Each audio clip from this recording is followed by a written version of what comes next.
Hello and welcome guys, and welcome to yet another vlog. And yes, very few days left for your examination, and you must be busy in your last time preparation guys. And one important point of caution at this point in time, this is the time when you'll be most susceptible to panic attacks. You will be feeling very uneasy. You will be feeling really difficult to cope up with the mounting pressure of your revisions, of your syllabus, of everything. You might feel that I'm not able to recall anything in law, I'm not able to recall anything in CFR, I'm not able to recall anything in cost accounting. But do not worry, just go on, just move on. Just remember one thing: the entire CMA community, entire people, entire students, all the students who are giving CMA examination in the coming December 2019 attempt are exactly in the same situation as you are in. No one is better, not even the person who will attain rank 1. Everyone's preparation is lacking somewhere or the other. Everyone is yet to complete some part of the revision. Everyone is faulting on some concepts or the other. Someone is weak on theory, someone is weak on practical. But the bottom line is, winner will be those who won't quit. So the bottom line, or the basic point which you need to thrive upon is, I will not quit. Yes, I will move on. I will struggle. I will fight till my last day of examination. So guys, this is the time of struggle. This is the time of your testing. Your mental capability will be tested by God and by the Institute of Cost Accountants of India. Both will be testing your mental capability. Do not feel weakened. Do not be under stress of immense pressure of not being able to recall many things. Do not take pressure. It's okay if you're not able to recall some things. It's okay if you're not very strong in, say, SCM or SFM is your weak point. It's okay. You do not have to attain 100 out of 100 to pass your examination. You just have to attain 40 in individual subjects and 50 in aggregate to pass your examination. And that is definitely possible, even if you are underprepared. So guys, do not worry at all. Just go on. Just give it your earnest effort. Employ 12 hours, 13 hours a day, as much as you can, and just give it your best shot. The purpose of this video is to make you understand one very important thing before you give your examination. Guys, howsoever well prepared you are, howsoever fluent you are in your preparations, if at all you are, if you're not able to write efficiently during your examination, if you're not able to present your paper well, if you're not able to jot down all the relevant points together in a presentable manner, if you're not able to solve the questions in the examination, then all your preparation are waste. So if you want your preparations to be really reaping the results which you want to see, then your presentation of your examination paper should be as good as your preparations are. So in this video, I'll be discussing how to write examination paper. What are the important points which you should remember while writing the examination paper? You can see on your screen a paper of June 2019 attempt. And guys, I've deliberately chosen a paper which is both theory and practical, company accounts and audit. This is inter paper number 12. And this student has scored 91 marks in accounts and audit. So the motive behind choosing this paper is that we'll be covering both practical and theory subjects presentation, and this video will be equally relevant for inter as well as final students, because the methodology of writing or attempting the exam will be same for both the levels. Okay, so very interestingly, this student has scored 47 marks in accounts and he has scored 44 marks in audit, which means it is very much possible to score good marks in theory subjects. It is possible to get 10 out of 10 in questions of theory subjects. It is very much possible. So the notion which you have in your mind that, sir, it's difficult to score well in theory and I'm weak in theory, what to do, what not to do, this video will end all your confusions. There are many myths surrounding theory subjects. There are a lot of myths surrounding how to present the paper. This video will clarify all your myths. Okay, let's move on. So first section is the MCQ section, and the MCQ section should be as plain and as simple vanilla as this is as it is shown in this paper. Guys, you just have to mark the part number and the answer in front of it, and you have to write the answer also. Although it's not mandatory to write this answer, but it's better to write this answer so that examiner can easily find out whether your answer is right or wrong. So it's really advisable that you should write the answer in part number of the MCQs, and the ultimate answer should also be written. So this is how this student has attempted the MCQ portion, and yes, it's according to me also it's beneficial to first of all attempt the MCQs so that your mind is burden free of a major portion of your syllabus and your paper, and then you can obviously concentrate on other parts of the paper. So this is how he has managed to write the MCQs. And one very important thing which I want to highlight over here is, guys, handwriting is definitely an important criteria, but not a life and death situation. So as you can see, this person's handwriting is not that great. It's not that bad also, but not that great. But doesn't matter whether handwriting is superb or not. If you have decent readable handwriting, it's more than enough. So if someone is giving you gyan, your handwriting is really bad, please go work upon your writing, otherwise examiner will not give you marks. Please relax. Writing is just a small part of it. Handwriting will not impact much. So this is a average, I would say below average kind of handwriting, but it's readable, so that's more than enough. Alright, match the following.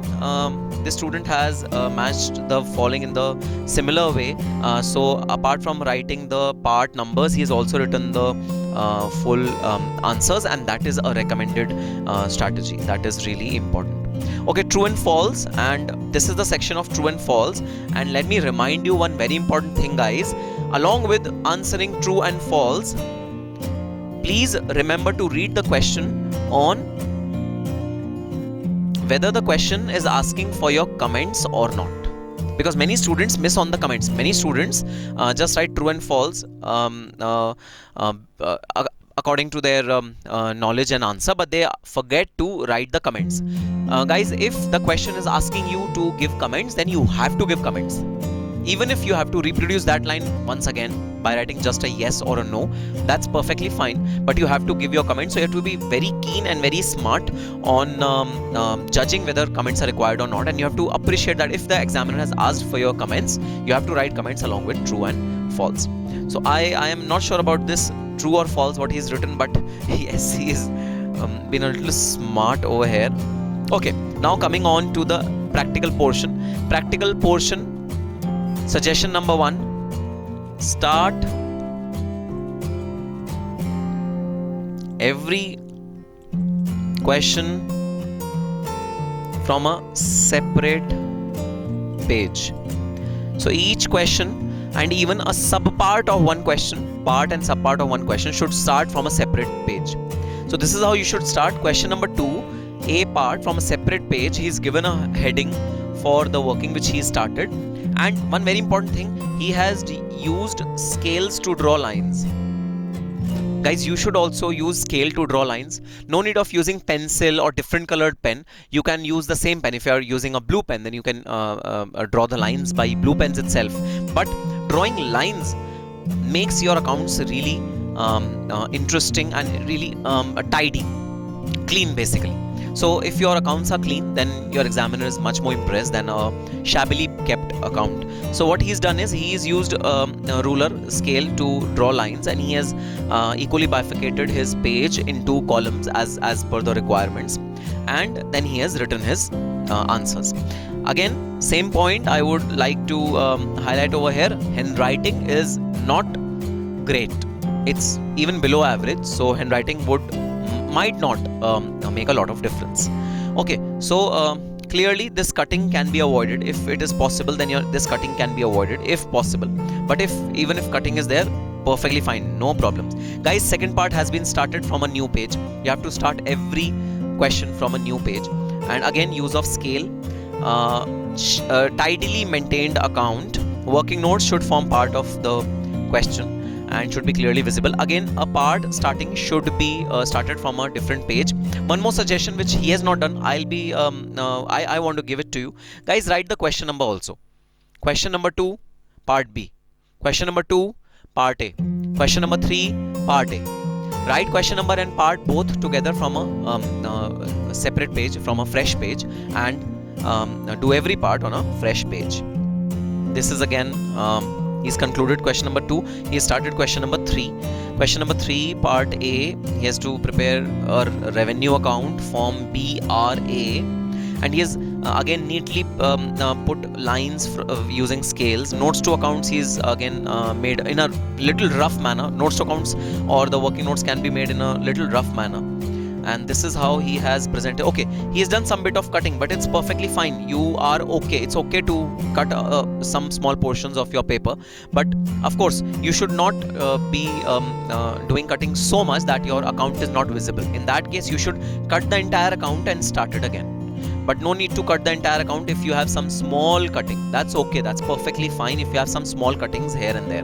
No need to waste your time in starting the question afresh. Okay. Again, very well, neatly maintained question. I would suggest writing question number on each part of the question number as well. He's cut the entire portion. It's okay to cut the entire portion. That's perfectly fine. And yes, this is how he has attempted all the practical question. Now coming on to the theory portion, reasons for preparation of cash flow. So he has written reasons of preparation of cash flow, and guys, answer is bulleted, as in it is numbered. So tip number 1 for theory examination, your answer should be numbered. I'll hold my horses over here for the other tips, because that I will give you when we start with audit. Okay, again, a differentiation question which asks you differentiation between shares and debentures, and he has neatly put a line using the scale. That is a prerequisite for the examination, and he is then again numbered all the parts which are to be put in as differentiation. Finance lease, he's given definition of finance lease and following other points for finance lease. Guys, please note the spacing which he has given. Spacing is really important for your examination. I'm not asking you to leave one line after every line, but after finishing one part of the question and starting the second part, so points for finance lease, you can leave one line, and again before starting the points you should leave one line, and before and after starting the consecutive points, you should definitely leave one line each. See, this one line each is to be left. That is how your answer will look well managed and tidy. Okay, point number 2 and 3. And this finishes the practical part. Now coming on to the theory part, again same strategy for MCQs. MCQs are to be given along with alphabets, and the terminology should also be there. True and false, he is again given without comments. If question requires for comments, you have to give comments for sure. And guys, question number 8, which is a pure theoretical question, audit paper number 12B. I'm sure you are aware of, the inter students are aware of and are well prepared for the audit paper. Guys, rights of auditors as per Companies Act 2013. He's left one line each after each point. He's made his spacing really well. Point number 2, he's bulleted, numbered his answer. Serially numbering answer is really important for your theory aspects. Point number 3, and the most important and the most common myth which I'm going to bust today. Guys, you think that writing brief answers will help you. So sometimes students tell me that, sir, we will write very short answers, very brief answers, and then we'll get good marks. That is not correct. Your answer should not be lengthy, should not be brief, it should be average, as much as required. At least write the complete sentences. I have checked papers of the students who don't write complete sentences. They would just write one word or two words which will define the particular concept, and the suffix prefix of that particular sentence the students leave up to the examiner. Examiner can assume that obviously the sentence should start with the. The student is not writing the. They are not writing the. You have to write complete sentences in audit. You cannot be absolutely pointed and bulleted and absolutely brief. You cannot be absolutely brief. You have to be average in your answering. Let me read out first point to you. Rights of auditors as per Companies Act 2013. Auditor has right to demand books of accounts, vouchers and other evidences to conduct his audit at any time during his audit term. Now this is how he has completely written his answer and suitably ended and started the sentence, and has not written too short an answer. So it is a myth that for theory you have to write very, very short answers, very, very crisp answers. No, you have to write adequately. So now what is adequate? What do you mean by adequate? To define adequate, let me give you a sample timer example. Guys, 1 marks is equal to 1.8 minutes. So if a question is of 6 marks, then you have to multiply 6 with 1.8, and then you will know how much do you have to write for 6 marks question. Same way for 4 marks question, 5 marks question, 3 marks question, 8 marks question. So where did you get this 1.8 from? Guys, very simple. Your exam is conducted for 180 minutes and it is for 100 marks. So 1 marks deserve 1.8 minutes. And you have to write in those 1.8 minutes. Auditor has a right to get the audit report of branch audited by other auditors. Auditor has the right to get any clerical help from the organization of which he is performing audit. So no brief answers. There has to be appropriate answers, and sentences should be complete while writing the theory portion. So this is how he has answered a question number, the first question of the theory part, and guys, he's got 7 marks. And B part, an auditor who is appointed under section 139 of the Companies Act 2013 be removed from his office before expiry of the term, as the auditor can be removed by passing a special resolution with the prior approval of central government. Auditor should be given an opportunity to be heard. So not lengthy answer, not brief answer, somewhere in between. And he has adequately left spaces in between the answer as well. So spacing is really, really important. A new question from a new page. Bottom line. Yes, sir. So similarly, as he is written in question number 8, guys, question number 9 is also sufficiently lengthy. So you have to write, yes, you have to write fair bit of lengthy answers in your examination, depending upon how many marks do you command in the particular question, and how many minutes do you have. Again, question number 9, A, B, third portion is given over here. B. So one very interesting thing is he's divided his portion, his his answer into several parts. So disclaimer of opinion and adverse report does not serve some purpose. True. And then he has written his answer. He has first quoted the exact wordings of the question, and then he has written his answer. This is the way you should write the questions which are requiring you to comment upon a particular statement. That's how. Whereas adverse report, audit program he's defined, advantages of audit program, he's left adequate spaces, and yes, that's it. This is the end of the answer sheet. So guys, not very difficult to understand these basic concepts, these basic things of how to attempt the paper, and along with the preparations which we have, of course, preparations from the basic of what we are going to attain in our examination, but presentation is also of paramount importance. And one more important thing while attempting the paper, guys, do not leave any question unanswered. All the compulsory questions should be answered. Whether you know the answer well or you don't know the answer well, you have to write all the questions, you have to write all the answers in your examination paper.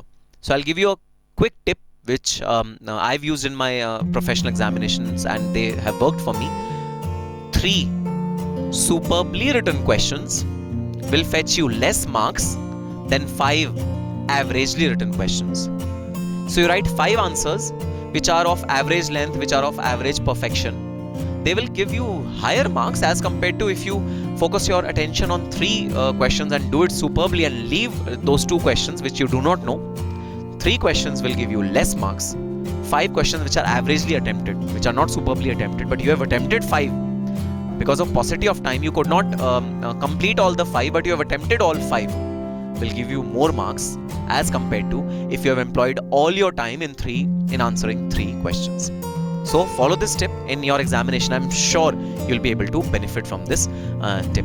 So yes, that's all for this video. I'll be coming up with more tips like this before your examination. Till your examination, I'll be disturbing you every now and then.